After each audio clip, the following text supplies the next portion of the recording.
Bonsoir. C'est un privilège d'être ici ce soir et de me tenir à cet endroit. Ce matin, en venant sur la route, j'étais allé prier, m'attendre au Seigneur. Et en venant sur la route, j'ai mis la radio pour écouter un prédicateur radiophonique, Frère Smith, le frère de couleur. L'avez-vous écouté ce matin? Quelqu'un d'entre vous? De l'Ohio, je crois. Quelqu'un m'avait parlé de ses prédications et m'avait dit, vous devriez mettre la radio pour l'écouter, comme ça. Je suis justement tombé sur lui ce matin, et il disait clairement que le péché abonde dans le monde aujourd'hui. Et j'ai pris une autre station de radio un peu plus loin, et là j'en ai entendu un autre. Quand je suis arrivé ici, j'étais presque sur le point de... Je me suis demandé s'il ne serait pas trop tard pour venir à l'église ce matin, quand je suis arrivé. Donc, c'est vraiment un grand privilège pour nous d'être ici ce soir et de servir au service du Seigneur. Et je parlais de Frère Neville et du message l'autre jour à cette petite dame, notre sœur qui vient de nous quitter. Nous savons tous qui c'était, c'est sœur Weaver. Et je pensais à un homme ici qui va se faire baptiser ce soir. Elle, je l'ai baptisée dans ce baptistère quand il a fallu l'amener jusqu'ici en fauteuil roulant. Elle se mourait du cancer et il ne lui restait que cette nuit-là à vivre. Les médecins l'avaient condamnée. Elle allait mourir le lendemain matin. Je suis allé chez elle et j'ai essayé de lui parler de la guérison divine. Et elle ne faisait que répéter « Je ne suis pas digne que vous veniez sous mon toit ». Elle a dit « Je ne suis pas digne qu'un ministre soit dans ma maison ». Elle a dit « Je suis une pécheresse ». Mais elle a dit « Monsieur, je ne veux pas mourir comme ça ». Et donc, c'est Grace Weber, pas loin d'ici, qui m'avait emmené là-bas. Je venais d'arriver, épuisé par les réunions. Et là, quand j'ai prié pour elle et que je lui ai lu l'Écriture, elle était sauvée. Ensuite, elle avait de la peine à soulever la main, mais elle a voulu serrer la main à tout le monde. Quelque chose lui était arrivé. Et pendant qu'il se serrait la main, j'ai eu une vision où je l'ai vue se diriger vers un poulailler et en revenir. J'ai dit, bien, maintenant tout ira bien. C'est arrivé il y a 18 ans. Et depuis, elle a toujours eu une longueur d'avance sur ce cancer. Si elle est morte, elle n'est pas du tout morte du cancer. Elle a eu une crise cardiaque. C'est ce qui l'a emportée. On l'a mise sous oxygène. Elle est morte d'une crise cardiaque. Et alors, je réfléchissais à la toute fin, pendant que les gens sortaient et qu'ils chantaient « Alors Jésus vint ». C'est exactement ce qui est arrivé. Il est venu et lui a prêté vie pendant ses 18 ans. Et je me suis dit, comme c'est approprié. Cette femme n'était probablement pas consciente de ce qu'elle faisait là. Mais bon, peut-être que si. Cependant, comme c'était approprié d'avoir cette partie-là, alors Jésus vint.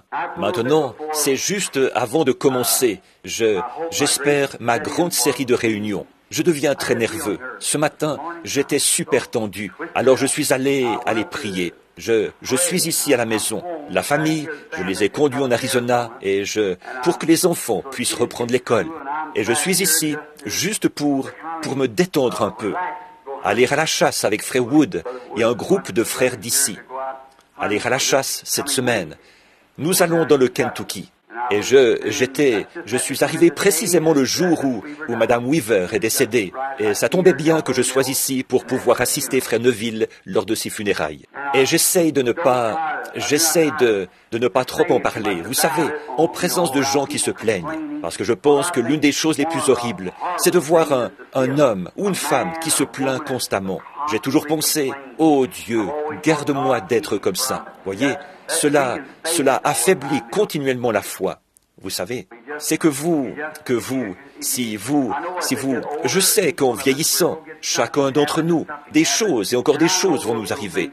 Et je sais que ces petites choses vont continuer à s'accumuler. En vieillissant, c'est inévitable. Mais je pense que l'une des choses les plus horribles, c'est que Satan couronne la vie de quelqu'un, un vieux grincheux ou une vieille grincheuse. Vous voyez, j'espère ne pas en arriver là. J'espère pouvoir supporter ces choses, mes fardeaux, et arriver à ce que je veux que ma vie soit couronnée de la gloire de Dieu. Sa patience, sa bonté, sa paix, sa douceur, et qu'elle soit remplie du Saint-Esprit. Et l'une des principales choses dont j'ai toujours souffert au cours de ma vie, c'est la nervosité. C'est que quand je suis très épuisé, je deviens vraiment abattu.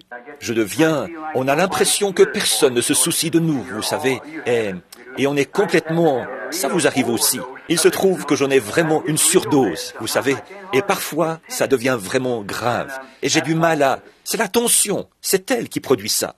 Et alors, j'en arrive au point où, bien des fois, spécialement avec toutes ces visions, vous voyez, ça m'affecte. Je regarde une personne, je me dis, c'est une vision. Non, non, non, pas du tout. Oui, n'est-ce pas ça? Vous voyez, et vous ne vous rendez pas compte du prix à payer pour ça.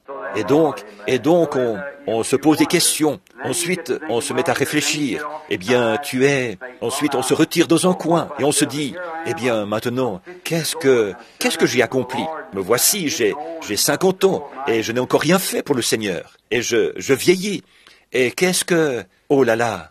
Alors, on attrape ce qu'on avait l'habitude d'appeler le cafard. Certains d'entre vous, les frères d'à peu près mon âge, vous vous souvenez de ce qu'on avait l'habitude d'appeler avoir le cafard.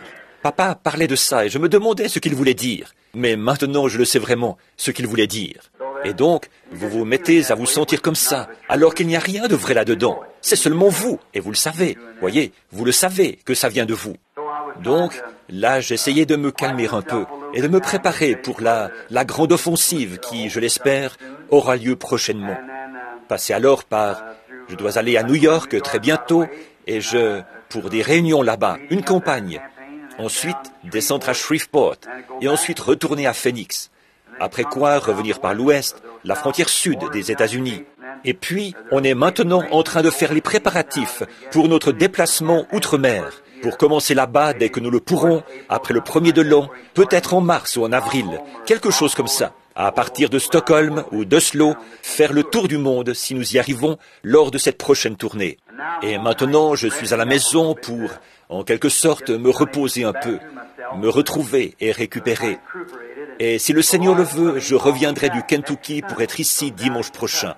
Et si ça va, que c'est agréable au Seigneur, et que Fresneville n'y voit pas d'inconvénient, eh bien, j'essaierai de prendre le service dimanche prochain, si le Seigneur le veut. Et s'il est aussi bien disposé que Fresneville, je serai ici. Oui, monsieur, s'il est aussi bien disposé pour ça que Fresneville. J'espère qu'il l'est.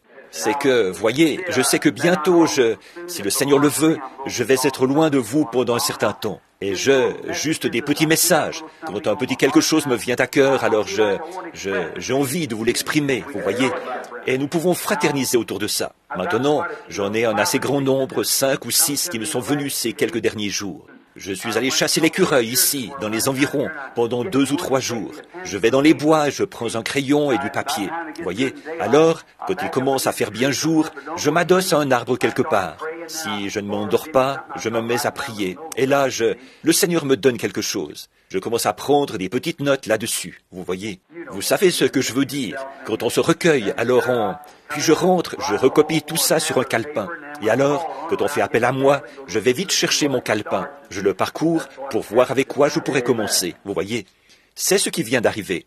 Donc, maintenant, j'aimerais, si le Seigneur le veut, parler seulement. J'essaie d'écourter ces grands et longs messages, vous voyez, qui prennent des heures. Et le Seigneur m'a aidé à être assez court à Chicago, le dernier soir là-bas, environ 30 minutes. Et quelqu'un est venu me dire, je ne pensais pas que tu pourrais y arriver, mais tu l'as fait. Donc, 30 minutes au lieu d'environ 2h30 ou 3h, vous savez. Alors peut-être que ce soir, je pourrais me dépêcher et m'entraîner un peu à ça. Ne pas vous retenir trop longtemps. Que Dieu vous bénisse. Où que j'aille, il n'y aura jamais d'endroit comme ce tabernacle ici. C'est chez moi, mon doux chez moi. Aussi, toute ma sympathie va à la famille Weaver. Et ce précieux frère de couleur qui est décédé, j'ai prié avec lui un peu avant qu'il parte, et c'était un brave homme. Il est maintenant à la maison avec Dieu, et c'est terminé. Il faut partir d'une manière ou d'une autre, ça nous le savons tous. Alors que le Seigneur fasse reposer le rame en paix, et un jour, nous nous attendons à nous retrouver dans un pays là-bas, où il n'y a pas de maladie, pas de chagrin, pas de mort. Jusque-là, faisons tout ce que nous pouvons pour l'Évangile. À propos de tension, je priais à ce sujet ce matin. Que feriez-vous si vous n'aviez pas de tension? Réfléchissez-y. La tension fait partie de la vie. Ça m'a un peu encouragé quand j'ai eu cette pensée. Si vous n'aviez pas de tension, vous seriez comme une poupée de chiffon. Vous n'auriez pas de sentiments. Rien ne pourrait vous faire réagir. C'est comme un mari et sa femme. Peut-être, si elle veut faire quelque chose et qu'ils essayent de travailler ensemble, spécialement des chrétiens, et que l'autre veut. Et alors, quand vous vous réunissez vous découvrez ce qu'elle a fait. Elle découvre, voyez, en fait, la tension vous rapproche l'un de l'autre. Quelqu'un vous dit que, Eh bien, il dit, pense un peu à ta petite femme qui a supporté beaucoup de tension quand tu n'étais pas très gentil, ou à ton mari qui a supporté de la tension quand tu n'étais pas très gentil. Après, quand tout est pardonné, regarde quel sentiment tu éprouves pour lui. Oh, là, vraiment, Voyez, il faut que vous ayez des tensions, c'est tout.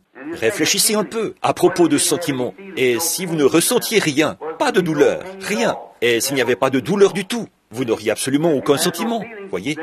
Et si vous ne ressentiez rien, alors il vous manquerait un de vos sens, voyez. Alors, voyez, tout est pour le mieux, finalement. Donc, ô Dieu, donne-nous simplement la grâce de tenir debout face à cela.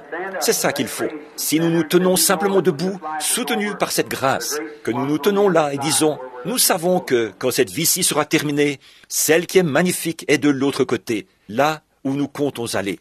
Et alors, nous rappelons que toutes ces choses, ce sont des tensions. Or, certaines personnes essaient de présenter le christianisme en disant que vous êtes libérés des soucis, vous êtes...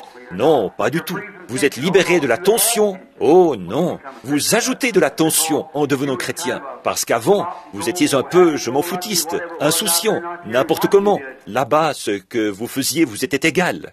Mais quand vous devenez un vrai chrétien, à tout instant, vous vous demandez, suis-je agréable à mon Seigneur? Si seulement je pouvais l'entendre me parler. Cela vous met sous tension, vous met sur vos gardes. C'est ce qui fait de vous ce que vous êtes. Alors, après tout, la tension est une bénédiction. Ça dépend juste de la manière dont vous la regardez. Ça dépend juste de la manière dont vous la regardez. Voyez, si vous regardez simplement l'autre côté, il y a, aussi fine qu'elle soit, une tranche aura quand même toujours deux côtés. Vous voyez? Alors, il faut voir les deux côtés. Donc, la tension, je me dis, oh là là, qu'est-ce que c'est que cette tension? Si seulement j'avais pu naître sans cette tension, eh bien, si je n'avais pas eu cette tension, je n'aurais pas été ce que je suis. Je n'aurais pas été un chrétien peut-être. C'est cette tension qui m'a poussé vers Jésus-Christ. Voyez? Alors, elle a été une source de bénédiction pour moi.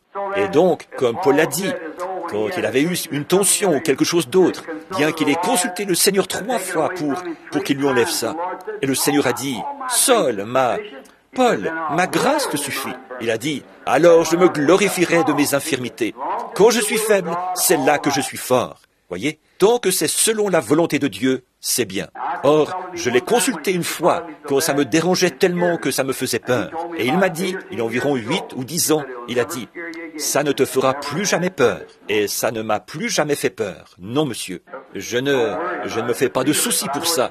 Je la ressens, mais je sais qu'elle est là, mais je continue simplement à avancer, parce que ça ne me fait plus peur. Je suis très reconnaissant pour ça. Bon, il aurait pu dire, ça n'existera plus, tout aussi bien que tu n'auras plus peur. Donc, c'est sa volonté que cela arrive. Alors, je l'accepte de bon gré et je dis, merci Seigneur, je vais marcher comme ça. Maintenant, inclinons la tête un instant pour prier. Y a-t-il une requête spéciale de prière? Je vois qu'il y a des mouchoirs posés ici. Levez la main. Seigneur, bénis chacun de tes enfants. Notre Père Céleste, nous nous approchons maintenant de ton grand trône majestueux de la grâce, parce qu'il nous a été demandé de venir. Nous venons sur l'invitation de Jésus-Christ. Nous venons avec tous nos soucis et nous les déchargeons sur lui, parce qu'il prend soin de nous. Quel grand réconfort de savoir qu'il prend soin de nous. Le grand Dieu du ciel, le Créateur, prend soin de nous, sa création. Cela nous réjouit tellement, Seigneur. Quel réconfort en ces temps où nous vivons, alors que rien ne semble pouvoir nous réconforter si ce n'est ta parole. C'est ça notre consolation, ta promesse. Et dans ta promesse, tu nous as dit de faire connaître nos requêtes. Et si vous demandez quelque chose en mon nom, je le ferai. Et toutes ces grandes promesses, demandez et vous recevrez. Dites à cette montagne, ôte-toi de là. Ne doutez pas, elle sera ôtée. Toutes ces promesses, et nous pouvons puiser en elles ce que nous demandons. Des mains se sont levées. Ces gens ont besoin de quelque chose, Seigneur. Tu connais leurs besoins. Pourvois-y, Père. Je dépose ma prière devant toi avec les leurs, ma main levée avec les leurs. Il y a ici, sur cette chair, des mouchoirs qui ont été posés ici. Oh, ces gens, comme ils ont la foi, une foi vaillante, Seigneur. On dirait que c'est quelque chose en quoi tu m'as béni, de pouvoir prier pour les malades, Où que ce soit, n'importe où que j'aille, il y a quelque chose en rapport avec la prière pour les malades. Ô Dieu, accorde ton secours maintenant. Je te prie avec sincérité d'exaucer les requêtes représentées par les mouchoirs qui ont été placés ici, ces gens qui ont demandé ces choses. Que ta miséricorde soit sur eux. Seigneur, nous avons appris que Sir Hicks a là une femme qui est venue de quelque part, qui a fait tout le trajet jusqu'ici en avion, afin de recevoir de la prière. Elle est atteinte de cancer. Elle demande si elle pourrait l'amener ici. Je te prie, ô Dieu, d'épargner la vie de cette personne. Accorde-le. Mon jeune neveu, Mickey, étendu là-bas, malade, qui vomissait avec une forte fièvre. J'arrive de là-bas. Seigneur, je crois que nous avons eu là la prière de la foi, que tu as stoppé cette fièvre, et je t'en suis reconnaissant. J'ai senti la fièvre quitter ce garçon avant que je sorte de la chambre. Maintenant, Seigneur, et merci pour toutes ces choses. Maintenant, c'est à moi qu'il incombe de parler de ta parole. Donne-nous ta parole, Seigneur. Ta parole est la vérité. Bénis nos âmes et donne-nous la grâce dont nous avons besoin. Fais que nous la puisions dans les promesses de Dieu ce soir, dans la parole, pour être soutenus pendant le reste de cette semaine. Accorde-le. Bénis notre pasteur, cette âme vaillante, sa femme, ses enfants, les diacres, les administrateurs et toutes les personnes qui entreront dans ce bâtiment ou en sortiront. Accorde-le, Père. C'est au nom de Jésus-Christ que nous demandons ces bénédictions. Amen. Maintenant, je veux lire à deux endroits dans les écrits du Seigneur. Je veux lire premièrement dans le livre des psaumes, le psaume 86. Et ensuite, je veux lire dans Matthieu, au chapitre 16, de 1 à 3. Je veux lire une partie de ce psaume, pas tout, mais jusqu'au verset 11 environ, ce qui fait un peu plus de la moitié. Et je veux annoncer ceci, si j'intitule mon sujet avant de prêcher dessus. Le temps de l'union est son signe. Le signe du temps de l'union. Ça semble un peu compliqué. L'union, voyez, le temps de l'union, on en est là maintenant, est le signe de ce temps de l'union. Dans le psaume, une prière de David, le psaume 86. Éternel, incline ton oreille, réponds-moi, car je suis affligé et pauvre. Garde mon âme, car je suis un de tes saints. Toi, mon Dieu, sauve ton serviteur qui se confie en toi. Use de grâce envers moi, Seigneur, car je crie à toi tout le jour. Réjouis l'âme de ton serviteur, car à toi, Seigneur, j'élève mon âme. Car toi, Seigneur, tu es bon, prompt à pardonner, et grand en bonté envers tous ceux qui crient vers toi. Éternel, prête l'oreille à ma prière. Sois attentif à la voix de mes supplications. Au jour de ma détresse, je crierai vers toi, car tu me répondras. Oh, c'est beau, n'est-ce pas? Tu me répondras.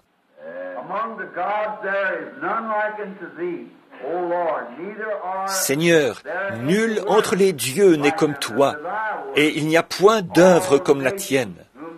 Toutes les nations que tu as faites viendront et se prosterneront devant toi, Seigneur. Tu glorifieras ton nom.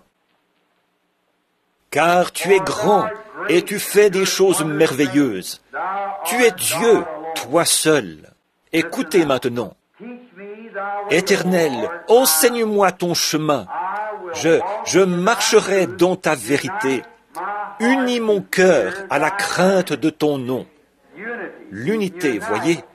Unis mon cœur à la crainte de ton nom. Je parle maintenant d'union et du signe du temps. Maintenant, au chapitre 16 de Matthieu, les pharisiens et les sadducéens abordèrent Jésus pour l'éprouver, lui demandant de leur faire voir un signe venant du ciel. Et Jésus leur répondit, « Le soir vous dites, il fera beau, car le ciel est rouge. Et le matin, il fera sombre, de l'orage aujourd'hui, car le ciel est d'un rouge sombre. hypocrites, vous savez discerner l'aspect du ciel, et vous ne pouvez discerner les signes du temps. Que le Seigneur ajoute ses bienveillantes bénédictions à la lecture de cette parole.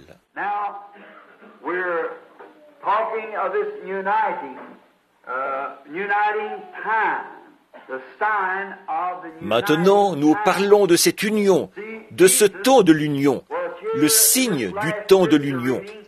Voyez, Jésus était ici, dans cette dernière lecture de l'Écriture. Il reprochait au clergé de n'avoir pas su discerner le temps, ou le signe du temps.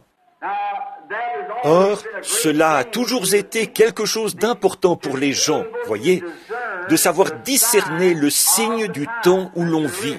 En effet, Dieu l'écrit clairement, de sorte que cela n'échappe à personne. Bon, habituellement, je retourne en arrière, relever des exemples d'autres ministres, d'autres serviteurs du Seigneur du temps de la Bible. Par exemple, le signe au temps de Noé, le signe du temps de Daniel, et ainsi de suite, les différents signes. Mais ce soir, je veux laisser ça de côté pour gagner du temps, pour pouvoir, mais cela a toujours été la manière de faire de Dieu, de leur donner un signe naturel du temps, afin que tous sachent en quel temps ils étaient. Et ces pharisiens auraient dû reconnaître leur temps. Ils auraient dû savoir en quel temps ils étaient. Ailleurs, il a dit, « Si vous m'aviez connu, vous auriez connu mon jour. » Voyez, c'est vraiment quelque chose de très important pour nous, d'avoir l'intelligence de ces choses. Voyez, sans intelligence. Voilà ce qu'il disait toujours au sujet des prophètes. Il disait, et il avait l'intelligence par des visions du Seigneur. Et la parole du Seigneur fut adressée aux prophètes d'autrefois. Voyez, ils avaient l'intelligence des choses par la parole du Seigneur, au moyen des prophètes. Et alors les prophètes donnaient un signe. Par exemple, un homme est resté couché un certain temps sur le côté. Ensuite, il s'est retourné et est resté couché sur l'autre côté. Un homme a dû ôter ses vêtements. Et, ils ont fait beaucoup de choses pour montrer le signe sous lequel il vivait. Et maintenant, nous savons que le Dieu qui a fait les cieux et la terre, et qui a élaboré son œuvre de manière à décrire ses temps par des signes, ce même Dieu vit aujourd'hui. Donc, certainement que nous, que quelque chose, en voyant le temps dans lequel nous vivons, il doit certainement y avoir quelque chose qui échappe à quelqu'un, quelque part. Voyez, parce que Dieu ne laisserait jamais ces choses arriver sans nous avoir donné un signe clair, pour que nous puissions comprendre. Or, voici ce qu'il y a aujourd'hui, c'est que le clergé, nous ne percevons pas la chose correctement. C'est comme c'était à cette époque-là. Ils ne croyaient pas que le temps était venu. Ils croyaient qu'ils menaient une vie assez paisible à cette époque-là. Donc, ils n'attendaient pas de Messie. Et Jésus a dit que sa venue, ce serait comme un voleur dans la nuit, au moment où les gens ne seraient pas conscients de sa venue. Mais quelques-unes des vierges qui sont allées à sa rencontre, la moitié d'entre elles avaient de l'huile dans leurs lampes et étaient prêtes. Elles guettaient ce signe. Et c'est à elles que je m'adresse ce soir, voyez, à celles qui attendent le signe maintenant, le signe de sa venue. Ces signes donnés par le Seigneur sont donnés uniquement aux croyants. Les incroyants ne les voient jamais. Ils leur passent complètement au-dessus de la tête et ils ne les voient pas. Et maintenant, aussi sûrement qu'un ange de Dieu pourrait se tenir sur cette estrade ce soir, tout aussi réellement que je vous regarde. Et je pourrais le regarder, ou vous pourriez le regarder, et moi je ne le verrais pas. Ou encore, je pourrais le regarder et vous ne le verriez pas. Ça, vous savez que c'est conforme à l'Écriture. C'est l'exacte vérité. Ils ont vu... Vous savez que Paul est tombé par terre, mais aucun d'eux n'a vu cette lumière. Cette lumière était bien là, quand Jean s'est tenu là devant les multitudes, et qu'il y avait des milliers de personnes là-bas, sur la rive, des membres du clergé et des sages, de grands hommes.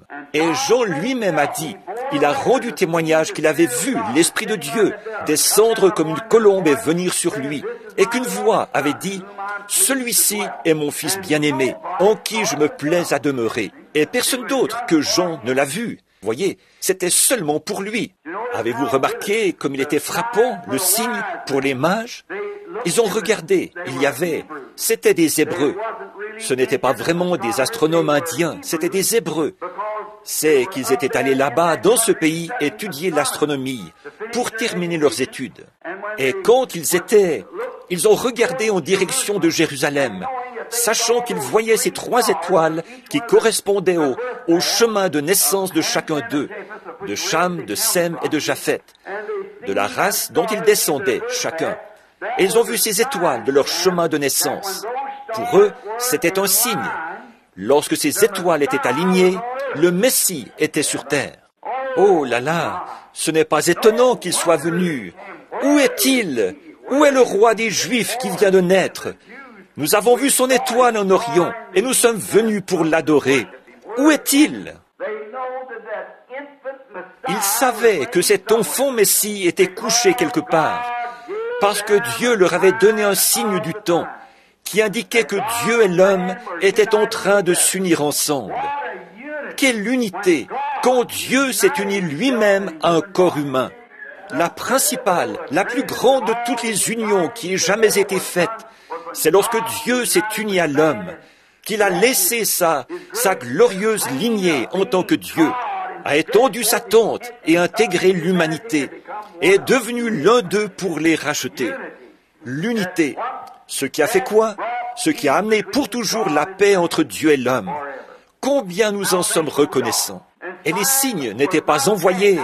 Maintenant, pensez un peu. Tous les hommes et tous les astronomes, les gens de cette époque-là, leur horloge, c'était les étoiles. Une sentinelle montait au sommet de la tour. Ils montaient là-haut et observaient. Et ils voyaient quand certaines étoiles étaient dans une certaine constellation, alors qu'elles passaient. Ils savaient quelle heure il était. Vous vous rappelez, dans l'Écriture, sentinelle, quelle heure est-il? Et la sentinelle revenait lui dire l'heure qu'il était. Voyez, il mesurait le temps par les étoiles. Maintenant, n'est-il pas étrange que ces étoiles aient été parfaitement alignées pour 3 hommes et que personne d'autre n'ait vu ça? Voyez, parfaitement alignées. Or, on peut être à ce point aligné sur l'Écriture. Voyez, quand ces étoiles se sont unifiées, qu'elles se sont unies ensemble pour former cette constellation, au même moment, 3 hommes ont aussi été unis. Et on peut être tellement uni à Dieu, dans sa parole, que ces choses deviennent des réalités. Alors on peut les voir et savoir qu'elles sont vraies. Voyez, le signe du temps. On pourrait, en regardant, passer carrément par-dessus, dire « Oh, que d'absurdités !» Mais pour vous, ce ne sont pas des absurdités. Pour vous, le fait est que vous êtes unis à la parole. Et la voici. Alors c'est tout à fait la lumière, frère Pat, quand on voit ce signe s'unir avec le croyant. Et c'est à lui que j'adresse ceci, au croyant, car l'incroyant ne le voit jamais. Et quelle réprimande ce serait s'il était sur terre aujourd'hui, pour beaucoup de membres de notre clergé aujourd'hui, qui ne peuvent pas percevoir ce signe, les signes que nous percevons tous les jours ici au tabernacle, et ces choses que nous voyons. D'autres personnes les perçoivent et voient l'Écriture sur la muraille. Et pourtant, beaucoup n'en tiennent aucun compte et ne les voient même pas du tout. Pour eux, c'est carrément sans intérêt. Ils ne les remarquent pas. Maintenant, remarquez là qu'il leur a indiqué des signes nationaux. Bon, quand ils l'ont questionné à ce sujet, ils voulaient des signes. Et il leur a donné des signes qui se sont réalisés. Ils voulaient savoir quand serait la fin du monde, quel serait le signe à la fin. Et il leur a indiqué de nombreux endroits dans les Écritures où il était question de signes nationaux, de signes célestes dans les cieux et de signes terrestres. Il leur a donné des signes, un signe, des signes, continuellement un signe. Et quand il leur a parlé, là, à un certain endroit, d'un signe national, il a dit, « Quand vous verrez les nations, voyez, commencer à se rassembler autour de Jérusalem, voyez, alors nous saurions que le temps de leur détresse est proche, quand vous verrez Jérusalem encerclée par l'armée. »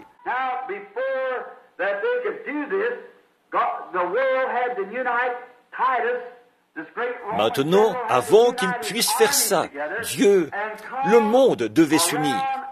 Titus, ce grand général romain, devait réunir ses armées et arriver là, après que les Juifs avaient rejeté le signe du temps que Dieu leur avait donné. C'est à ce moment-là que Titus a réuni ses armées et est venu prendre la ville. Il fallait d'abord qu'il y ait une union du soi-disant peuple de Dieu contre la parole de Dieu, avant que la nation puisse s'unir contre le peuple de Dieu. Voyez, l'unité, l'union, s'unir ensemble. Je crois que nous vivons dans un grand temps d'union. Je note ces feux rouges, ces signaux clignotants et tout. Les femmes, comment elles agissent, et les hommes, comment ils agissent, et les églises, comment elles agissent. Je montre à ce petit groupe, de tout mon cœur, que je crois que nous sommes en train de nous aligner en conformité avec la parole de Dieu, en cette grandeur prophétique, juste avant la venue du Seigneur Jésus. Nous nous unissons ensemble et nous nous préparons. Or, vous voyez, avant que Titus unisse les nations réunisse ses armées, Israël, eux, ils se sont unis ensemble, ils se sont ralliés, ils ont refusé de croire que Jésus était le Messie. Ils l'ont rejeté, et l'ont chassé, et l'ont crucifié. Et alors, quand ils ont rejeté le salut qui leur avait été envoyé, ils se sont unis ensemble pour le faire. Maintenant, retenez bien cela. Ils se sont unis ensemble pour rejeter le message de l'heure. Il fallait qu'ils le fassent. Et après qu'ils l'ont fait, alors le signe national est arrivé. Les nations ont commencé à s'unir ensemble. Et Titus a amené cette grande armée de Romains et de Grecs. Et il a encerclé les murs de Jérusalem. Il a enfermé ces gens à l'intérieur, là. Et ils sont morts de faim. Ils ont mangé l'écorce des arbres. C'est ce que Joseph, le grand historien, nous raconte. Et ils ont mangé l'herbe qu'il y avait par terre. Ils ont même fait bouillir les enfants les uns des autres et les ont mangés. Voyez, ces gens avaient perdu la raison. Et alors, quand finalement Titus, qui était installé sur les collines, là, autour de Jérusalem, et les gens qui étaient là-dedans, ils pensaient qu'ils faisaient la volonté de Dieu. Quand ils ont vu ces armées avancer sur eux, ils avaient refusé d'écouter ce grand maître, le Seigneur Jésus, leur parler de ces choses. Pas un seul des chrétiens ne s'est fait prendre là-dedans, car ils avaient vu le signe et s'étaient déplacés. Voyez, ils ont dit que ceux qui seront sur le toit ne descendent pas, ou que celui qui sera dans les champs ne retourne pas en arrière pour prendre son manteau, mais fuyez en Judée, et priez pour que votre fuite n'arrive pas en hiver, ni un jour de sabbat. En effet, en hiver, les collines auraient été complètement enneigées, et le jour du sabbat, les portes auraient été fermées. La porte. Alors, il se serait fait prendre dans cette situation-là. Voyez, nous voulons parler de ça bientôt, de la manière dont Dieu fait ces choses, si le Seigneur le veut. Maintenant, remarquez, ils ont prié pour que ça n'arrive pas comme ça. Jésus leur avait dit de prier pour ça. Et ils n'ont pas pris un seul d'entre eux là-dedans. Ils étaient partis, parce qu'ils avaient regardé le signe, ils étaient partis. Un point, c'est tout. Oh, comme les églises aujourd'hui devraient voir le signe du temps où nous vivons. Fuyez à toute vitesse vers le calvaire pour avoir la vie, pas vers une église, mais vers Jésus-Christ. Unissez-vous à lui, pas à une organisation ou un credo d'église. Unissez-vous à Christ et soyez sûrs que c'est bien lui. Vous ne pouvez pas accepter n'importe quoi. Vous devez être certain que c'est lui. Quel temps d'union! Alors nous voyons qu'ils ont rejeté le Messie. Et ensuite, ils se sont unis ensemble et se sont ligués. Et ils ont fait entre eux une motion qui déclarait que toute personne qui recevrait Jésus comme prophète serait excommuniée de l'Église. Vous vous souvenez du garçon aveugle qu'on avait amené, ses yeux privés de la vue. Et les disciples ont dit, qui a péché, lui ou son père, sa mère? Et Jésus a dit, dans ce cas, ni l'un ni l'autre. Mais c'est afin que les œuvres de Dieu s'accomplissent, qu'elles soient connues. Et souvenez-vous, ils ont dit que le père et la mère n'avaient pas pu le dire. Ils ont dit, ils savent que c'est notre fils, mais nous, on ne sait pas comment il a été guéri. C'est que les Juifs avaient déclaré que toute personne qui confesserait qu'il était le prophète serait excommuniée. Mais vous voyez, les œuvres de Dieu, c'était que ce garçon ne faisait pas partie de ce groupe-là. Alors il a dit, eh bien moi je trouve étrange que vous ne sachiez pas d'où vient cet homme, et pourtant il m'a donné la vue. Vous voyez, maintenant lui, il pouvait le dire. Vous voyez, c'était ça, les œuvres de Dieu. Il avait été guéri et rétabli, et il pouvait le dire, parce que rien ne le retenait nulle part. C'était sur lui que les œuvres avaient été faites, et assurément, il voyait ça pour la première fois de sa vie. Alors, les Juifs se sont unis contre Jésus et contre sa fonction de Messie et son message messianique. Nous voyons la même chose arriver maintenant, exactement la même chose. Le communisme s'unit afin de détruire l'Église. Et la seule façon dont ça, c'est après que l'Église se sera aussi unie dans le Conseil des Églises, le Conseil mondial des Églises, afin de nier et de détruire le message, la parole. Elles ont rejeté la parole. C'est ce que les églises ont fait. Elles ne peuvent pas l'accepter, parce que celles-ci s'opposent à leur credo dénominationnel.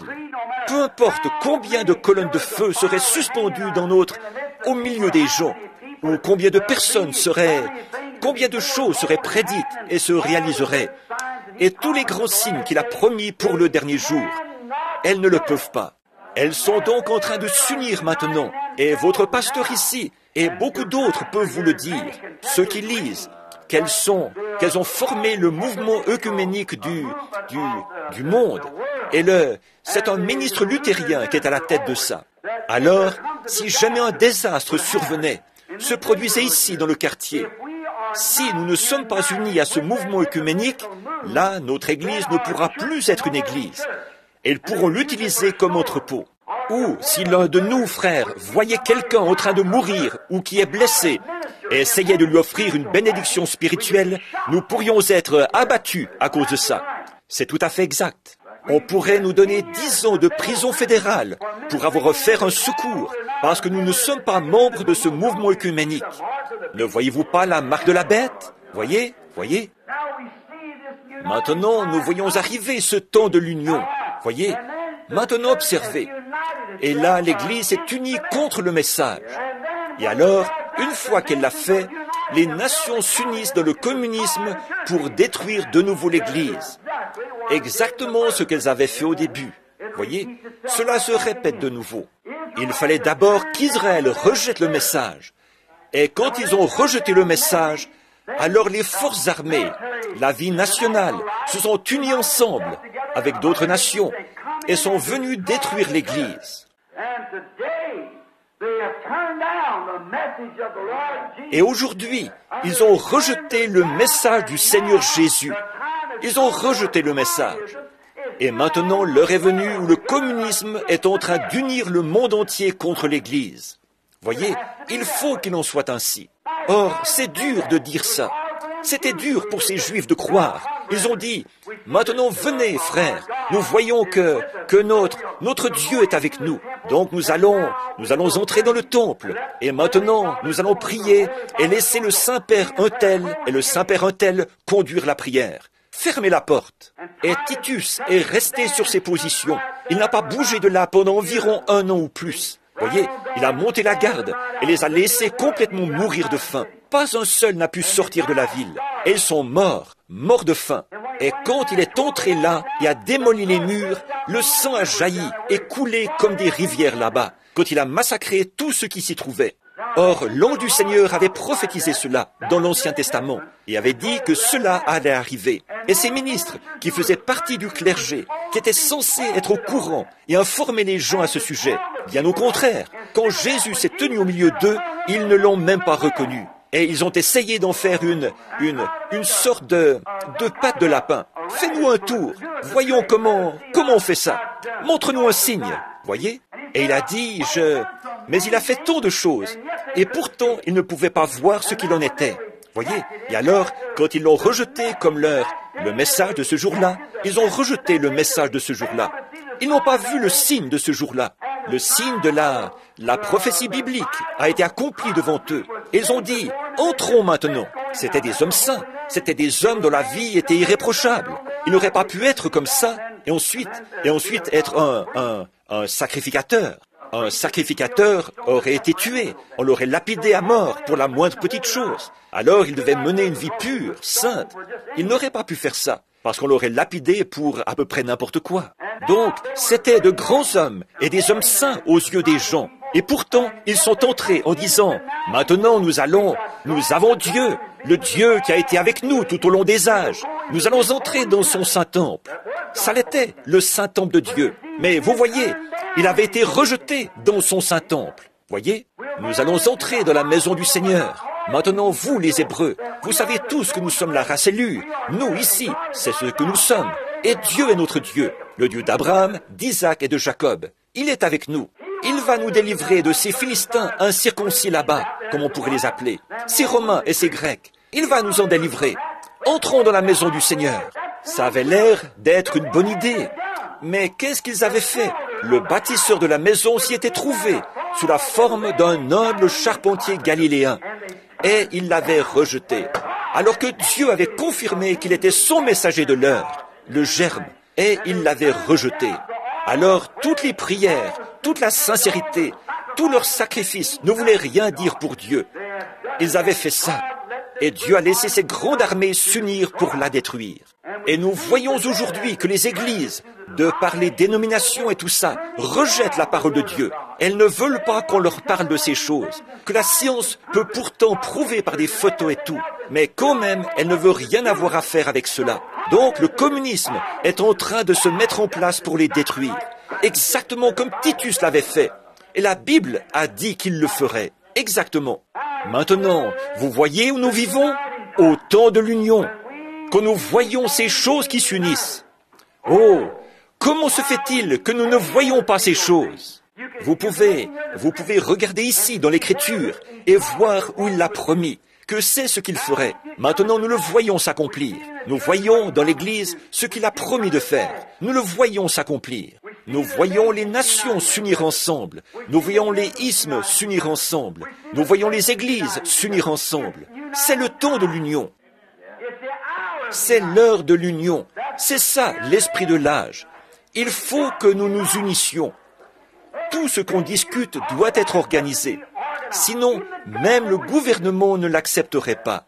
Vous savez, en tant que citoyen, je ne peux pas, en tant que citoyen des États-Unis, pourtant si vous me donniez un chèque de $5, je n'oserais pas y apposer mon nom. Voyez, je ne le pourrais pas. Voyez, c'est un temps d'union. Tout doit passer par une sorte d'union. Et c'est précisément cette union qui amène la marque de la bête. Voyez, c'est un temps d'union. Et tout va dans cette direction. Vous pouvez le voir de vos propres yeux. Il suffit de regarder. C'est un temps d'union où tout ensemble se réunit. Les Juifs se sont unis contre Jésus en tant que leur Messie.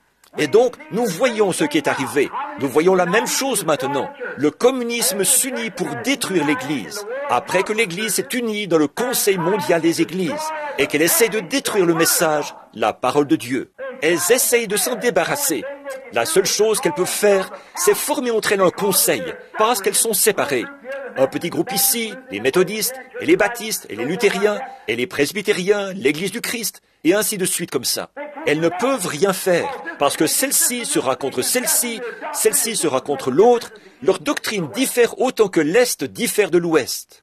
Voyez, elles ne peuvent pas, mais une fois réunies sous un seul grand chef, elles ont ce qu'il faut. Là, elles ont ce qu'il faut. C'est ce qui fait que les catholiques sont dans une telle unité. Les catholiques romains. Évidemment, eux, ils sont en unité. La majorité, ce sont les catholiques romains. Les Grecs et les autres catholiques ne sont pas aussi nombreux que les catholiques romains. Alors, ils s'unissent ensemble et c'est ce qui les rend solidaires. Peu importe ce qui arrive, c'est le pape qui est le chef de tout, voyez. Et peu importe ce que dit n'importe qui d'autre, il est infaillible. Il est vicaire de Dieu, c'est tout. Il est l'adjoint de Dieu. Il a la juridiction de l'enfer, du ciel et du purgatoire. Voyez? Alors, dans ce cas-là, on ne peut rien faire du tout. Tout ce qu'il dit fait loi. Maintenant, les protestants sont en train de se donner un chef. Exactement comme ça, même chose. Et la Bible ne dit-elle pas qu'une image a été faite à la bête? Qu'est-ce qu'une image? C'est quelque chose qui est semblable, qui a été fait semblable. Voilà, c'est ça, la même chose. Qu'est-ce que c'est? Du fait qu'ils s'unissent ensemble, et c'est ça l'esprit de l'âge, c'est de s'unir. S'unir ensemble donc pour essayer de détruire le message. Comment le détruisent-ils?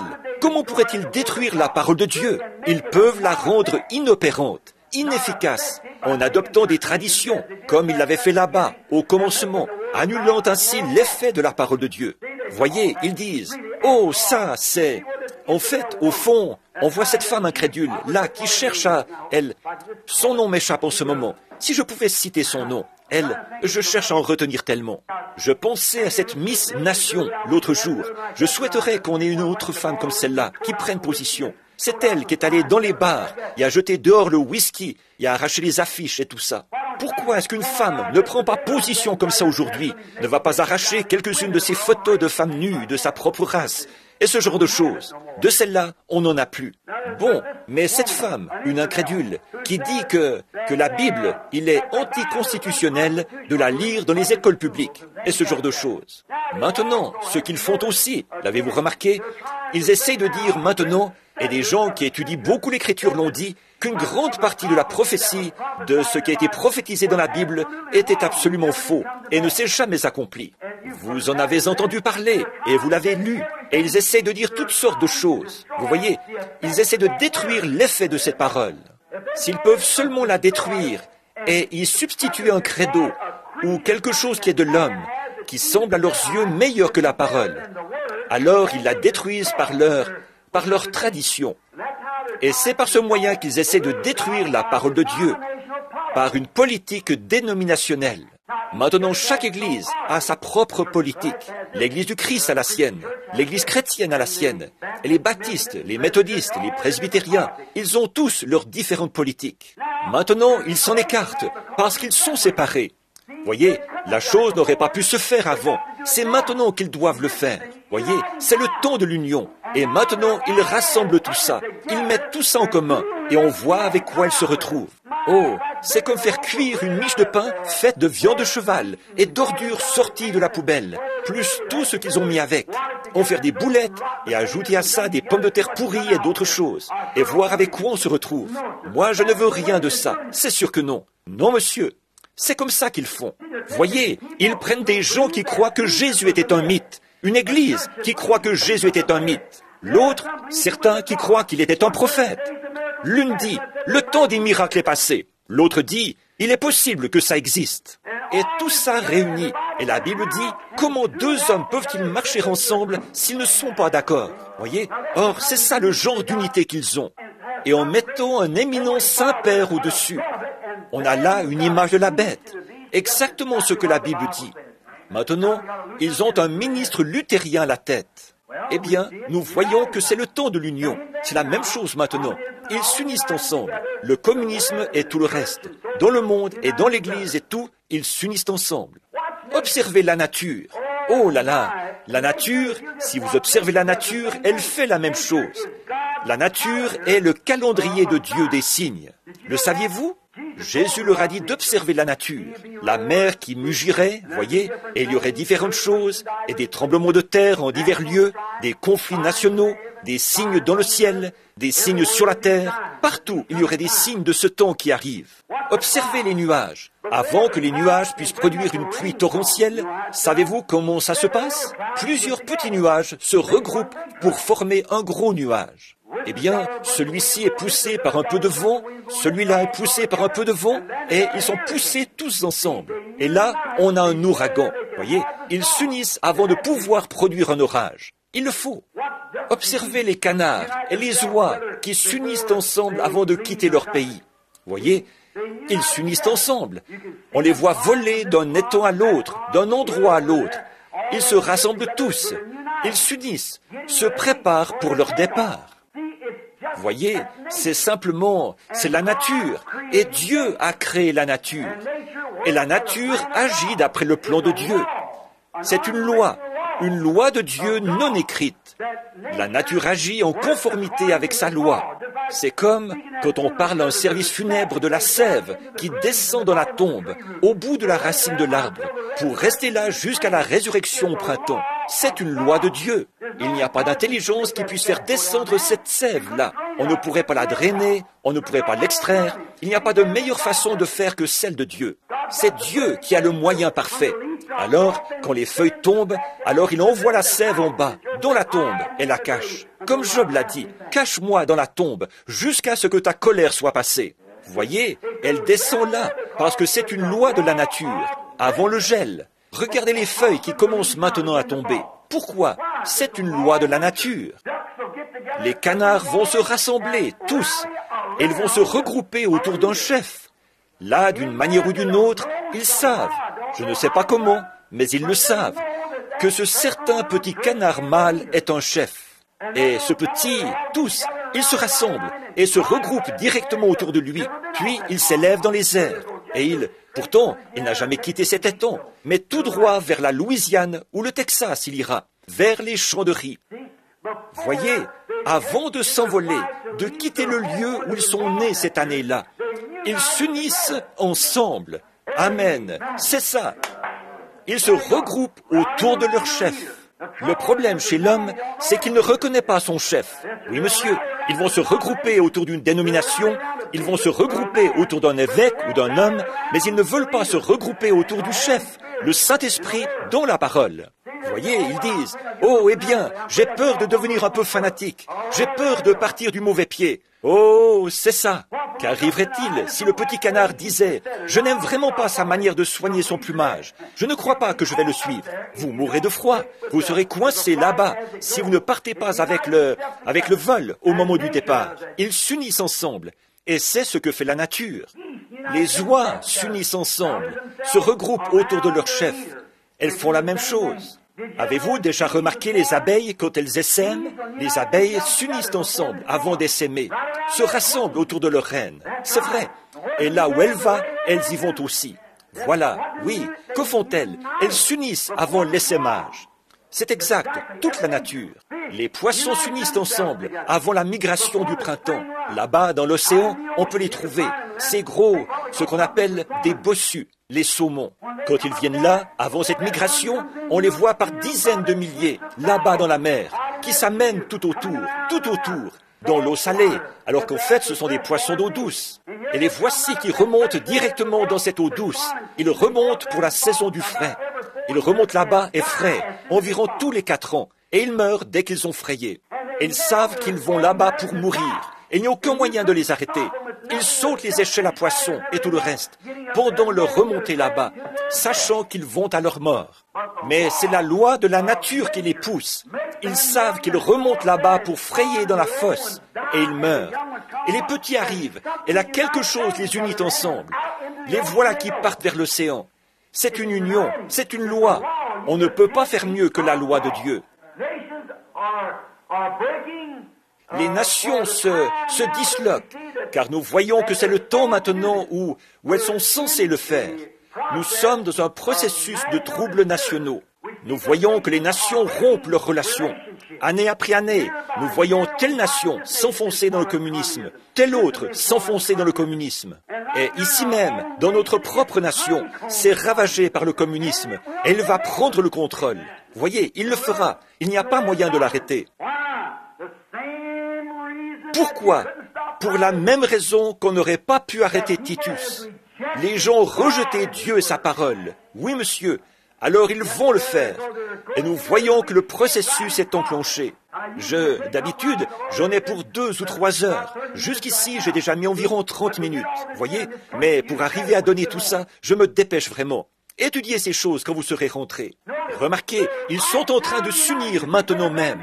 Vous dites, frère Branham, est-ce bien vrai? Ils s'avancent vers le combat d'Armageddon. C'est exactement ce qu'ils vont faire. Voyez? Et c'est dans ce but-là qu'ils s'unissent en ce moment. C'est pour ça que nous avons l'ONU et toutes ces choses que nous avons. Le monde occidental s'unit contre le monde oriental, le communisme et tout le reste. Tous, ils s'unissent ensemble. Les églises s'unissent ensemble. Tous semblent s'unir. Ils s'unissent ensemble. C'est ce que nous voyons. De plus, pendant qu'il y a toute cette union de la nation, ces signes nationaux, là nous voyons dans le monde des tremblements de terre en divers lieux, différentes choses qui s'unissent. On rassemble le monde, on rassemble les gens, on rassemble toutes les églises, toutes ces choses.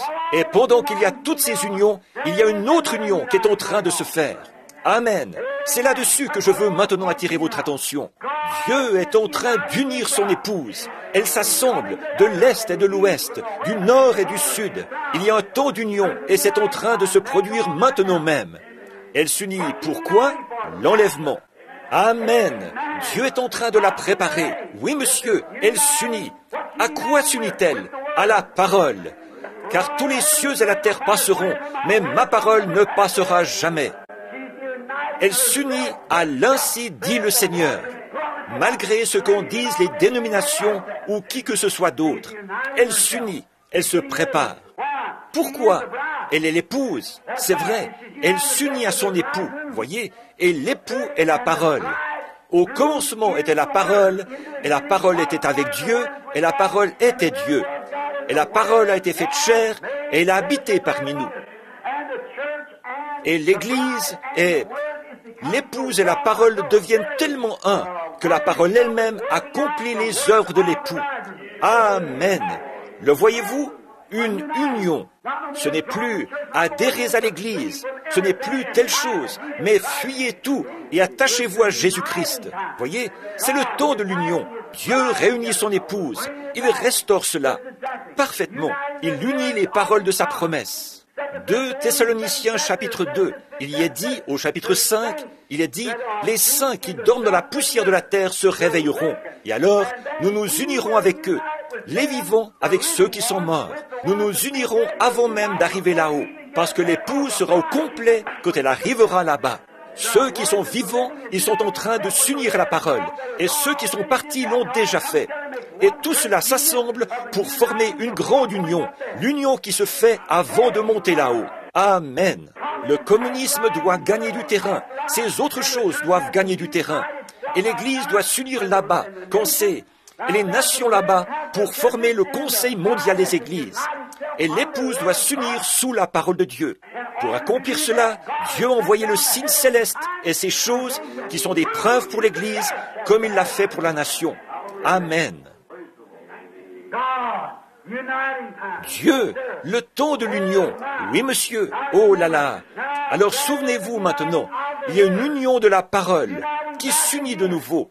Une restauration de la foi qui a été transmise aux saints une fois pour toutes. Une restauration. Ce qui ne pouvait se faire qu'en ce jour-ci. Le seul temps où cela pouvait se faire, c'est maintenant. On ne s'y était jamais attaqué, nulle part. Elle s'était lancée dans des folies dénominationnelles. Mais maintenant, pas question d'adhérer à une folie dénominationnelle, parce que c'est le temps de l'union d'hommes et de femmes, de toute race, toute couleur, tout credo. Tout est assujetti à Christ par le baptême du Saint-Esprit et le retour à la parole. Le temps de l'union pour l'Église. Oh là là, l'union de chaque parole qui a été dispersée partout par ces organisations. Depuis le moment où, à Nicée, Rome, elles ont organisé la première Église.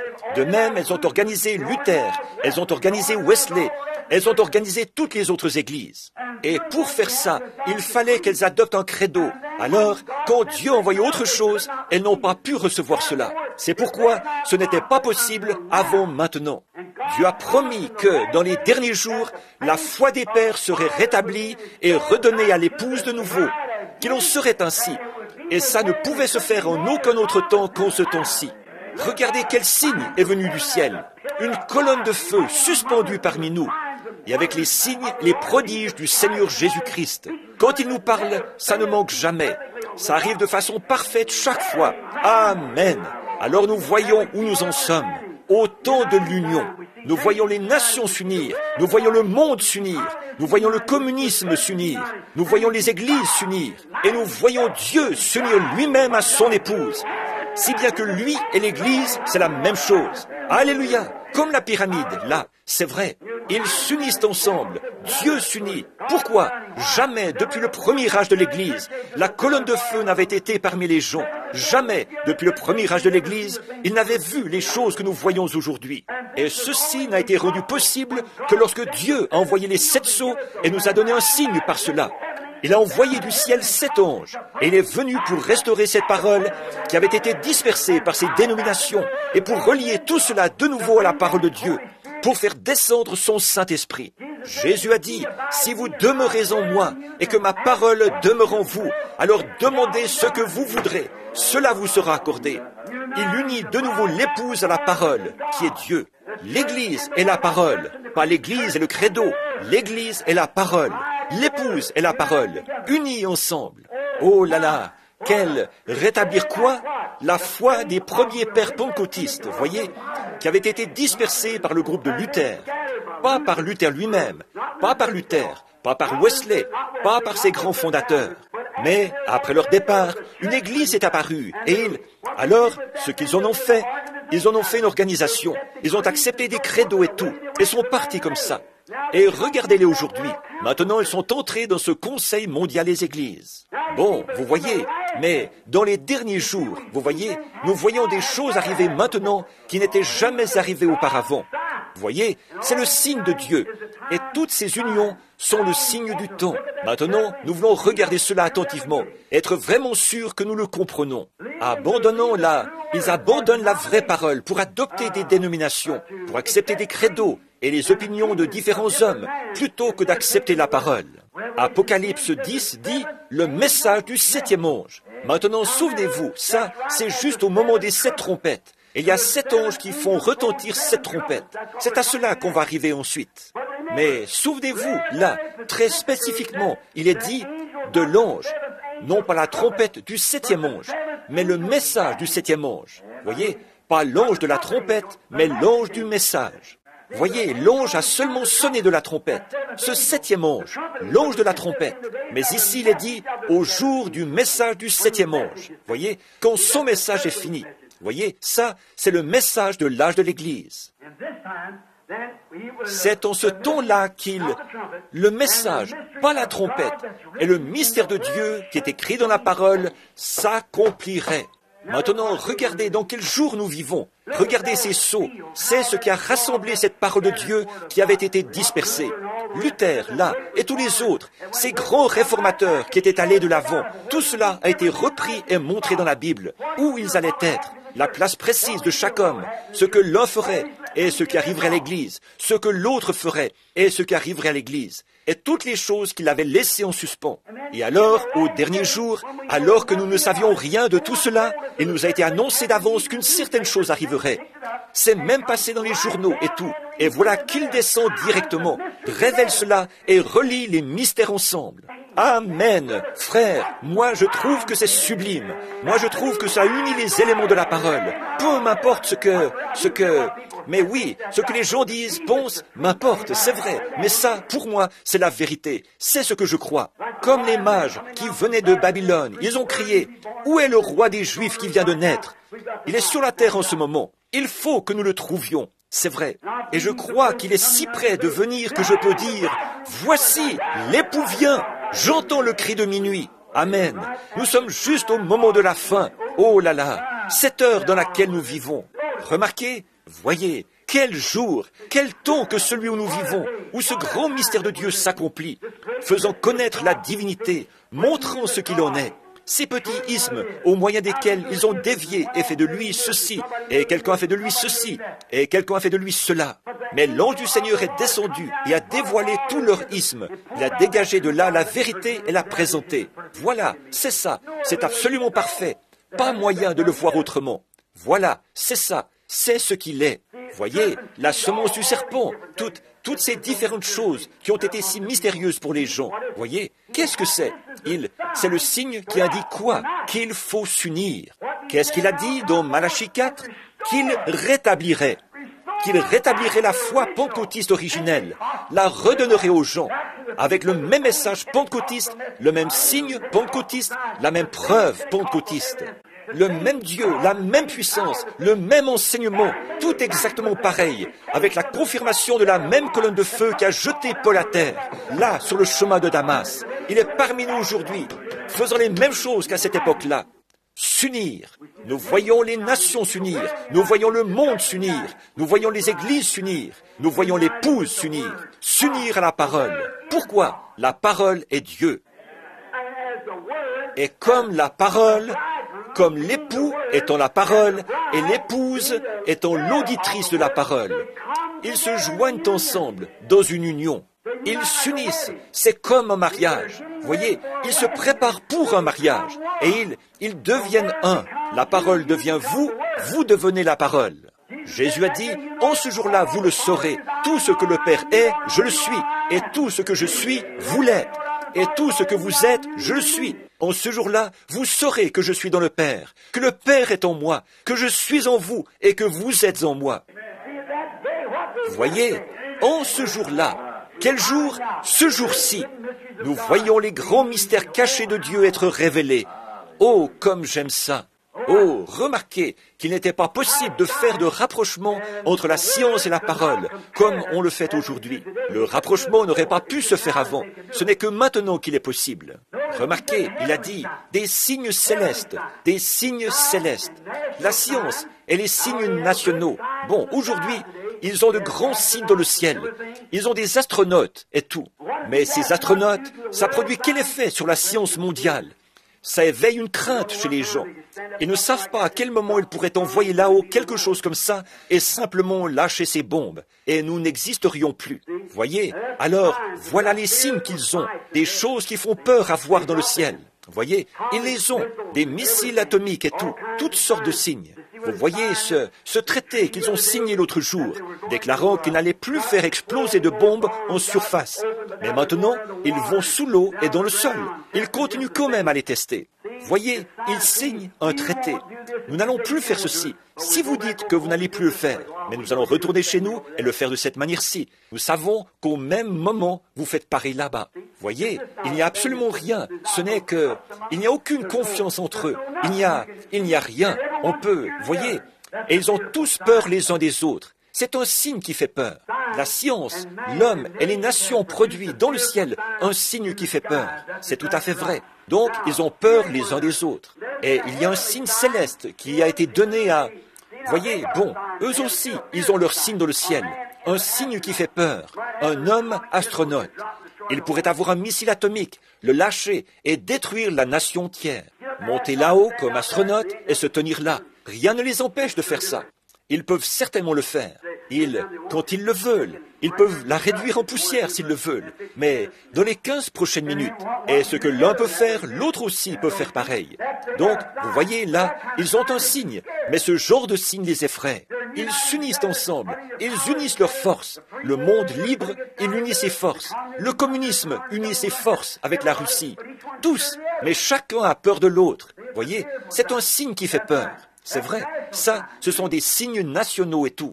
Mais l'Église a reçu un signe céleste, un astronaute. Amen. Jésus-Christ, sous la forme d'une colonne de feu, comme il était dans l'Ancien Testament, comme il était quand il a rencontré Saul, là-bas sur le chemin de Damas, le même Jésus ici aujourd'hui. Et qu'est-ce que cela produit? Est-ce que cela amène la peur? Cela amène un amour, une union les uns avec les autres. Amen. De la sympathie les uns pour les autres. Cela amène l'amour de Dieu. Oh, cela nous unit et nous amène le corps de Christ à l'unité en tant qu'épouse. C'est ce qu'il produit maintenant. Cette grande union que Dieu, eux, ils s'unissent. Un groupe ici pour combattre l'autre. Un groupe par ici pour combattre l'autre. Et l'Église est là entre les deux. Regardez bien ce qui va arriver. Elle va s'unir avec eux. C'est tout à fait vrai. Mais bon, nous voyons que cela amène de la peur et de l'agitation. Mais l'Église, l'épouse, est unie par un seul Dieu, sous un seul esprit, l'Esprit de Dieu, dans une sainte union de Dieu, afin d'être une sainte épouse pour Dieu. C'est vrai, tous ensemble, l'unité du corps. Le corps attend comme une épouse, puisqu'elle est l'épouse, puisque nous disons être l'épouse. Pour ce temps de l'union de l'épouse, l'Église s'unit si étroitement. Cela devrait créer entre nous tellement d'amour, au point qu'il nous soit difficile d'être éloignés les uns des autres. C'est vrai. On ne fait que... On n'a pas besoin de supplier les gens de prier. On n'a pas besoin de les supplier d'adorer Dieu. On n'a pas besoin de les supplier de faire ce qui est bien. Ils sont tellement amoureux de lui que rien d'autre ne compte. Pensez à une jeune fille, une très jolie petite demoiselle, qui va épouser un beau jeune homme, dont elle est follement amoureuse. Cela compte plus pour elle que sa propre vie. Et elle sait que, très prochainement, ils vont se marier. Alors que le jour du mariage approche, cette petite, je vous le dis, elle ne tient plus en place. Voyez, elle prépare tout. Elle s'abandonne complètement à lui. C'est vrai. Tout ce qui lui fait plaisir, c'est ça qu'elle veut faire. Eh bien, il devrait en être ainsi de l'Église aujourd'hui. Notre vie devrait être tellement cachée en Dieu par Christ, scellée à l'intérieur par le Saint-Esprit. Ce que je vous enseigne ici, je vous parle de ces signes et de ces différentes choses qui sont en train de se produire. Je n'ai pas le temps de le faire maintenant. Je le ferai dans un autre message si le Seigneur le veut. Mais il y a encore une petite chose qui manque dans l'Église. Ça, nous voulons y venir. Et je suis sur le point de le faire maintenant. Voyez, nous voulons y venir. Si vous devez le faire. Si vous ne le faites pas, vous devez le faire. Un point, c'est tout. En effet, regardez, le temps de l'union est proche, car Dieu est en train de rassembler l'Église pour produire un enlèvement, afin qu'elle aille au mariage pour la grande union, quand Dieu et l'homme s'uniront pour l'éternité, quand des créatures du temps s'uniront avec ce qui est éternel. Cela s'est fait une fois, sous la forme du Fils de l'homme sur la terre. Et lui, il lui a fallu donner sa vie, afin d'amener une puissance, d'unir d'autres hommes par cette même puissance pour produire l'épouse de Jésus-Christ. Et maintenant, l'Église est en train de s'unir au corps de Christ. Elle s'est libérée, dégagée de chaque petite chaîne. Elle se prépare, elle se rassemble. Il y a une union entre eux. Oh, de l'amour et de la joie. Et le Saint-Esprit agit parmi eux. Oh là là, quel temps! Comme nous voyons les canards se préparer, nous voyons les oies se préparer, nous voyons la bête, les abeilles se préparer, nous voyons les nuages se préparer pour la pluie, nous voyons tous s'unissent ensemble pour leur grande offensive. Nous voyons la Ligue des Nations, les nations réunies, qui s'unissent dans le communisme. Ici, dans le monde occidental, nous voyons qu'elles s'unissent. Nous voyons l'Église, elles s'unissent ensemble, toutes les autres. Alors, c'est absolument impossible. En aucun autre temps, il n'aurait pu en être ainsi. Il n'aurait pas pu en être ainsi il y a 20 ans. Il n'aurait pas pu en être ainsi. Il n'aurait pas pu en être ainsi il y a 10 ans. Il faut que ce soit maintenant même. Voyez, parce que ces ismes et tout n'en étaient pas encore venus là. Maintenant, réveillez-vous, secouez-vous au plus vite et regardez ici où nous en sommes. Où sommes-nous? Comme ces mages, nous sommes bien alignés sur la parole et la lumière du Seigneur brille sur notre sentier. Gloire à Dieu dans les lieux très hauts. Gloire à Dieu qui nous a donné Jésus-Christ, lui que nous aimons et qui nous a amenés à ce point. Et comme nous sommes son peuple, racheté au prix de son sang. Oh là là! Quand arrive le temps de l'union, nous regardons comme nous nous unissons les uns avec les autres par les liens de son esprit. Est-ce possible que ce soit son esprit? Bien sûr que c'est son esprit. Pourquoi cela? C'est sa parole. Et c'est là l'esprit de la parole. Quand cet esprit de la promesse vient sur vous et qu'il confirme et démontre ce qu'il est, ici même, est-ce le même esprit? C'est celui qui était avec Moïse dans le désert. C'est celui qui était sur Jésus-Christ. C'est lui qui a rencontré Saul quand il était en route vers Damas. Il est le même hier, aujourd'hui et éternellement. Et il fait la même chose. Et nous voyons les nations réunies. Nous voyons les chefs des églises réunis. Nous voyons le communisme réuni. Nous voyons les ismes s'unir. Nous voyons toutes ces choses. Et maintenant, nous voyons l'épouse s'unir à la parole. Oh là là, le moment est venu où les saints vont ressusciter pour s'unir avec ceux qui sont vivants, afin d'aller s'unir à Jésus-Christ pour l'éternité.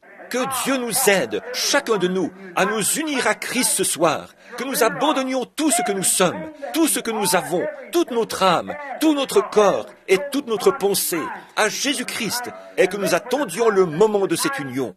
Quand la trompette de Dieu retentira, qu'il n'y aura plus de temps, et que poindra le matin éternel, resplendissant de beauté, quand les morts en Christ ressusciteront et se rassembleront là-bas, sur l'autre rive, avec l'épouse qui est vivante, pour être enlevés ensemble. Regardez l'union. Dieu qui unit l'Église avec sa parole, et la parole avec l'Église, les deux devenant une seule et même chose. Dis ceci, et cela arrivera.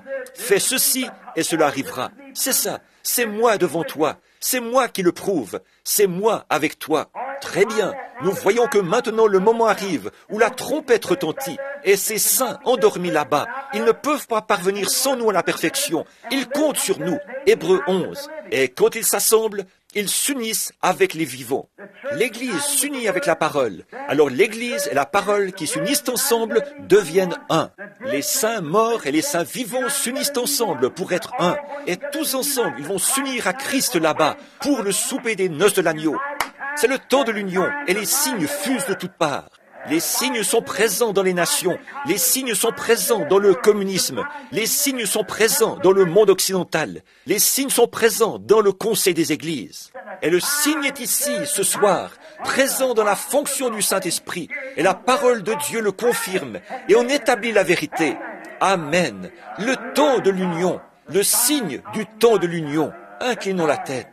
Seigneur Jésus, mon pauvre cœur bondit de joie en voyant la possibilité, pour moi, un homme d'âge mûr, mais pourtant la possibilité que je vois ta venue dans cette génération, que je sois vivant et que je me tienne ici, que je vois le moment où cette trompette retentira, que celui qui est souillé se souille encore, que le juste pratique encore la justice, que celui qui est saint se sanctifie encore. Ô Seigneur Dieu, et de penser que nous nous tiendrons là, en un instant, en un clin d'œil, quand le monde ne saura pas ce qui se passe. Mais tout à coup, vous verrez apparaître devant vous vos bien-aimés qui sont décédés et qui reviennent s'unir avec vous. Et nous serons changés en un instant, en un clin d'œil, et nous serons tous ensemble enlevés à la rencontre de notre Seigneur dans les airs. Alors, nous nous unirons à lui, et nous serons là pour toujours. Plus jamais nous n'aurons à être privés de sa présence. Comme c'est glorieux aujourd'hui, Seigneur, de savoir que nous sommes maintenant unis, en étant un seul esprit, le Saint-Esprit, qui a le contrôle absolu de la parole, vient en nous. Et comme c'est glorieux, quel privilège de pouvoir nous détacher de tout ce qui est du monde pour nous unir à Jésus-Christ. Et de penser qu'un jour, sous une forme physique, avec un corps semblable à son propre corps glorieux, nous nous assiérons à table, au souper des noces. Et là, nous serons unis et mariés à lui, pour vivre comme épouse et époux tout au long des temps à venir, tout au long d'une éternité sans fin. Seigneur Dieu, que ceci ne soit pas qu'une pensée mythique pour les gens, mais que cela devienne une réalité, au point qu'une faim et une soif intense s'installeront dans les gens, qu'ils, en lisant leurs journaux, en regardant, en écoutant la radio et les nouvelles, et en voyant que c'est le temps de l'union, les signes clignotent. Seigneur Dieu, nous avons parlé, entre autres, des femmes, de ce qu'elles feraient dans les derniers jours, de ce que l'Église ferait dans les derniers jours, de ce que les ânes de l'Église seraient, et de ce que les sots seraient, de toutes ces autres choses. Et nous voyons ce qui est arrivé du temps de Noé, nous voyons ce qui est arrivé du temps de Sodome et de Lot, quand l'ange de Dieu s'est fait connaître dans une chair humaine, qui a mangé la chair d'une vache et bu le lait de la vache, et mangé du pain. Il s'est tenu là, et a pu dire ce qui se passait derrière lui, et Jésus a dit que la même chose se produirait à l'avènement du Fils de l'homme. Seigneur Dieu, nous avons vu la pyramide, la manière dont nous l'avons construite là. Nous avons vu comment nous y avons ajouté ces choses, et nous constatons que nous sommes au temps de la fin, attendant le chef, la pierre angulaire. Gloire à Dieu. Nous te prions, Père, de réveiller les gens rapidement maintenant, et de nous rassembler dans l'amour divin et le respect envers Jésus-Christ et les uns envers les autres. Si certains d'entre vous, ici, ce soir, n'ont pas cette espérance en eux, voulez-vous lever la main vers Dieu et dire, « Seigneur Dieu, unis-moi à toi, unis-moi à toi. » Que Dieu vous bénisse, frère. Que Dieu vous bénisse. Et vous, oui, unis-moi à toi, Seigneur. Oui, oh là là. Les nations se disloquent. Israël se réveille. Regardez Israël là-bas. Ils sont réunis. Israël, ils sont venus du monde entier pour s'unir. Et maintenant, ils sont une nation. Ils sont une nation unie. Ils ont leur propre drapeau, leur propre monnaie, leur propre armée. Tout. S'ils l'ont jamais été, c'est maintenant. Israël est uni, Rome est unie, l'Église est unie, et l'épouse est en train de s'unir. Amen. La venue de cette grande union. Qu'est-ce que c'est? Tout se dirige vers ce signe principal et capital. Jésus et son épouse qui s'unissent pour être un. Dieu notre Père, accorde ces bénédictions que je demande pour ces gens, et puissions-nous être unis à toi de cœur et d'esprit, car ils ont levé la main, montrant qu'ils désirent cela. Seigneur Dieu, purifie-nous et fais que nous soyons à toi. Accorde-le, Seigneur. Tout ce que nous savons faire et pouvons faire, c'est demander. Et alors, tu as dit que si nous le demandions et le croyions, nous le recevrions. Je l'attends, Seigneur. Je te remercie au nom de Jésus-Christ. Amen. Je l'aime. Je l'aime.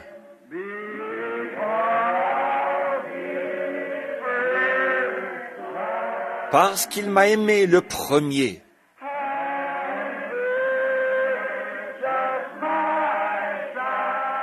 Et a acquis mon salut sur le bois du calvaire. Amen. Oh là là. Voici l'époux vient. J'entends le cri de minuit. Nous monterons avec un cri de joie, si tous nous tenons bon, et le rencontrerons dans le ciel. Veillez pris, mon frère, de peur que quelqu'un ne prenne ta couronne, car le tiède et le rétrograde ne porteront pas la robe de mariage. C'est vrai, préparons-nous pour ce cri de minuit. Il viendra l'heure où vous n'y penserez pas. Il y aura un cri, pas au milieu du monde des incrédules. Ce sera un secret. Mais les croyants qui attendent ceci, vous voyez les étoiles qui s'alignent? Voyez, qu'est-ce que cela a produit? Exactement la même chose que la première fois. Voyez, nous en sommes là. Les signes arrivent. Nous voyons apparaître les signes de sa venue bénie. Voici les feuilles du figuier maintenant verdissent. L'évangile du royaume est allé vers chaque nation et nous sommes proches. On peut voir la fin. Alors avec joie, nous partons proclamer le message de son apparition bénie. Pas vrai? Oh, proclamer le message de son apparition bénie. C'est ce que nous devons faire. Dire à tout le monde, tenez-vous prêts, préparez-vous à rencontrer Dieu. Amen. Je l'aime. Oh, comme je l'aime. Maintenant, levons-nous là, alors que nous nous saluons. Tournez-vous pour serrer la main à quelqu'un et dites, jusqu'à ce que... Serrez-vous la main là. Nous nous revoyons.